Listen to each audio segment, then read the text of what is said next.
बांग्लादेश में भारत विरोधी भावना कोई नई चीज नहीं है, लेकिन बीते कुछ वर्षों में जिस तरह यह भावना तेज, संगठित और हिंसक रूप में सामने आई है, उसने भारत ही नहीं बल्कि खुद बांग्लादेश के भविष्य को लेकर भी कई सवाल खड़े कर दिए हैं। सवाल यह नहीं है कि बांग्लादेश के आम लोग भारत से नफरत करते हैं या नहीं, असल सवाल यह है कि उस नफरत को हवा कौन दे रहा है, किस मकसद से दे रहा है और उसके पीछे किस किस की रणनीति काम कर रही है। क्योंकि जमीनी हकीकत यह है कि आम बांग्लादेशी नागरिक की रोजमर्रा की जिंदगी भारत के साथ जुड़े रिश्तों पर ही टिकी है, चाहे वह व्यापार हो, इलाज हो, रोजगार हो, शिक्षा हो या फिर बिजली पानी जैसे संसाधन। सबसे पहले बात करते हैं बांग्लादेश की आंतरिक राजनीति की। बांग्लादेश की राजनीति दशकों से दो ध्रुवों में बटी हुई है। एक तरफ आवामी लीग जिसके नेता शेख हसीना रही हैं, दूसरी तरफ बांग्लादेश नेशनलिस्ट पार्टी यानी वीएनपी जिसके साथ जमात ए इस्लामी जैसे कट्टरपंथी संगठनों का वैचारिक और रणनीतिक गठजोड़ रहा है।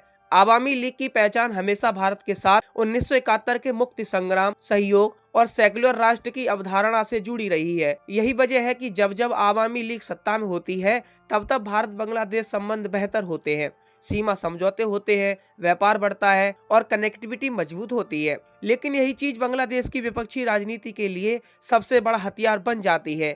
वीएनपी और उससे जुड़े राजनीतिक तत्व भारत को बाहरी दखल देने वाला, सत्ता को नियंत्रित करने वाला और बांग्लादेश की संप्रभुता के लिए खतरा बताकर जनता को भड़काते हैं। चुनाव के समय यह नैरेटिव और तेज हो जाता है कि शेख हसीना भारत की कठपुतली है और दिल्ली के इशारों पर सरकार चल रही है और बांग्लादेश के संसाधन भारत को सौंपे जा रहे हैं। जबकि हकीकत ये है कि अधिकतर समझौते बांग्लादेश के हित में ही होते हैं, लेकिन राजनीतिक फायदे के लिए उन्हें भारत विरोधी रंग दे दिया जाता है। दूसरा बड़ा कारण है इस्लामी कट्टरपंथ। जमाते इस्लामी, हिफाजत ए इस्लाम और इससे जुड़े कई छोटे बड़े कट्टरपंथी नेटवर्क लंबे समय से बांग्लादेश में सक्रिय हैं। 1971 के युद्ध के समय जमाते इस्लामी ने पाकिस्तान का साथ दिया था और आज भी उनकी वैचारिक जड़ें उसी सोच में है, भारत विरोध, सेकुलरिज्म विरोध और कट्टर इस्लामी पहचान। इन संगठनों के लिए भारत सिर्फ एक पड़ोसी देश ही नहीं बल्कि एक हिंदू राष्ट्र का प्रतीक है जिसे वे अपने धार्मिक एजेंडे के खिलाफ खड़ा करते हैं। मदरसा नेटवर्क, कट्टरपंथी मौलवी और सोशल मीडिया प्रोपोगेंडा के जरिए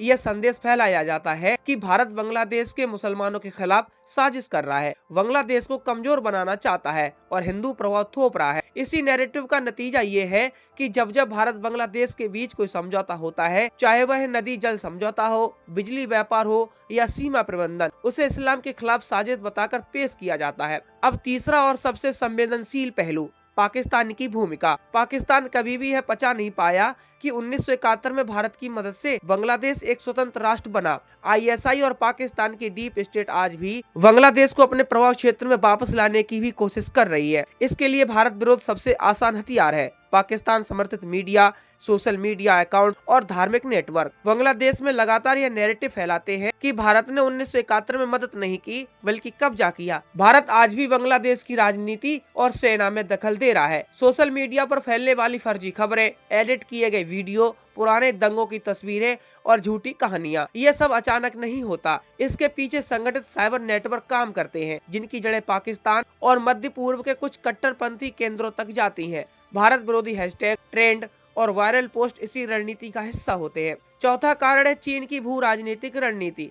चीन सीधे सीधे भारत विरोधी नारे भले न लगवाए, लेकिन वह बांग्लादेश में ऐसा माहौल जरूर बनाता है जिसमें भारत को अवसर चूकने वाला और चीन को विकल्प देने वाला बताया जाता है। बड़े इंफ्रास्ट्रक्चर प्रोडक्ट, बंदरगाह, हथियारों की सप्लाई और कर्ज के जरिए चीन यह संदेश देता है कि बांग्लादेश को भारत पर निर्भर रहने की जरूरत नहीं है। जब भारत किसी परियोजना में देरी करता है या शर्तें रखता है तो उसे नकारात्मक रूप में पेश किया जाता है, जबकि चीन की कर्ज नीति के खतरे को जानबूझकर छुपाया जाता है। इससे धीरे धीरे भारत के खिलाफ अविश्वास का माहौल बनता है जिसे राजनीतिक और कट्टरपंथी ताकतें अपने फायदे के लिए इस्तेमाल करती हैं। पांचवा और बहुत अहम पहलू है सोशल मीडिया और यूट्यूब फेसबुक प्रोपोगेंडा। आज बांग्लादेश की बड़ी युवा आबादी खबरें अखबारों से नहीं बल्कि फेसबुक पेजों, यूट्यूब चैनलों और टिकटॉक वीडियो से लेती है।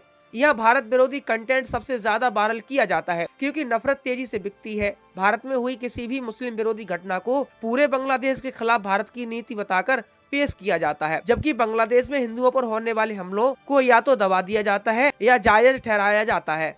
छठा कारण है इतिहास का चयनित इस्तेमाल। 1971 के मुक्ति संग्राम में भारत की भूमिका को या तो छोटा दिखाया जाता है या पूरी तरह से नकार दिया जाता है। नई पीढ़ी को यह नहीं बताया जाता है कि भारत ने लाखों शरणार्थियों को जगह दी, अपनी अर्थव्यवस्था पर बोझ उठाया और युद्ध लड़कर बांग्लादेश को आजादी दिलाने में मदद की। इसके बजाय यह सिखाया जाता है कि भारत ने अपने स्वार्थ के लिए हस्तक्षेप किया था। यह इतिहास की राजनीति भारत विरोधी भावनाओं की जड़ में बैठी है। लेकिन इन सब के बीच एक सच्चाई ये भी है कि बांग्लादेश का आम नागरिक भारत से दुश्मनी नहीं चाहता। इलाज के लिए भारत आने वाले मरीज, पढ़ाई के लिए आने वाले छात्र, व्यापार करने वाले कारोबारी, ये सभी जानते हैं कि भारत के बिना बांग्लादेश की अर्थव्यवस्था और विकास अधूरा है। समस्या जनता में नहीं है, बल्कि उन ताकतों में है जो सत्ता, धर्म और विदेशी एजेंडे के लिए नफरत को हथियार बनाती हैं। बांग्लादेश में भारत विरोधी भावना कोई स्वाभाविक जन भावना नहीं है, बल्कि एक राजनीतिक, वैचारिक और भू राजनीतिक रूप से निर्मित नैरेटिव है। इसे भड़काने वाले कई चेहरे हैं: विपक्षी राजनीति,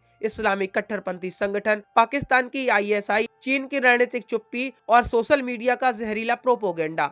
भारत के लिए चुनौती ये है कि वह सिर्फ सरकारों से नहीं, बल्कि बांग्लादेश की जनता से सीधा संवाद बनाए, ताकि नफरत की इस खेती को जड़ से खत्म किया जा सके।